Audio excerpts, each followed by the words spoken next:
derrière Emmanuel Macron et Marine Le Pen. C'est Jean-Luc Mélenchon qui arrive en troisième position à 20. Des visages marqués, des militants abattus.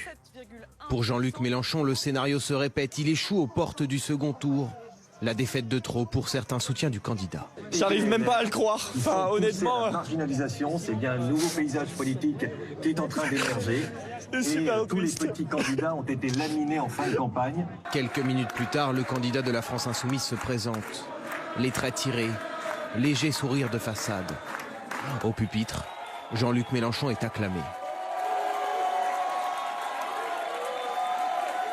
Quant au vote du second tour, Jean-Luc Mélenchon donne une consigne claire à ses électeurs. Nous savons pour qui nous ne voterons jamais. Il ne faut pas donner une seule voix à Madame Le Pen. Il ne faut pas donner une seule voix à Madame Le Pen. Il ne faut pas donner une seule voix à Madame Le Pen. Alors, un front républicain est-il possible?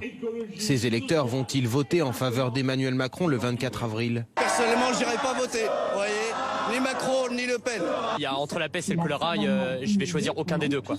C'est impossible de voter pour Emmanuel Macron. Je voterai Emmanuel Macron, absolument pas par conviction, parce que son bilan est pitoyable. À 70 ans, Jean-Luc Mélenchon achève sa troisième et dernière campagne présidentielle. Les plus jeunes vont me dire, eh bien, on n'y est encore pas arrivé. Au mois d'août dernier, il affirmait qu'il ne se représenterait plus. C'est pas loin, hein.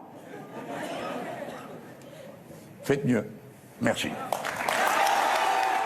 C'est un pied dans la retraite, là, pour Jean-Luc Mélenchon? Oui, il a dit qu'il ne se représenterait pas, enfin, il ne sera pas candidat en 2027 et il se représentera peut-être pas aux législatives, on verra dans quelques jours. Mais il faut noter quand même que ce qu'a fait Jean-Luc Mélenchon hier est incroyable. Dans l'histoire politique de la gauche, c'est incroyable. Il est en tête. D'abord, il est très élevé au niveau national. Il est très élevé dans la jeunesse, mais très élevé. Il a ramené au vote des jeunes qui auraient sinon été s'abstenir. Quand on fait la liste des grandes villes, il est en tête dans la plupart des grandes villes. À Lille, il fait 40%. À Lille, bastion socialiste. À Rouen, à Nantes, je regarde tout ça. Par exemple, il est en tête au Havre chez Édouard Philippe. Il est en tête à Fort-Calquier chez Christophe Castaner. Il est en tête à Tourcoing chez Gérald Darmanin. Il est en tête. Il est en tête en Île-de-France. Oui. Il est en tête en Île-de-France. Autrement dit, la gauche, c'est moi. La gauche, c'est lui en tout cas, et bien sûr que c'est lui, parce qu'il faut le regarder, c'est pas seulement la République, je vois bien à quoi vous faites allusion.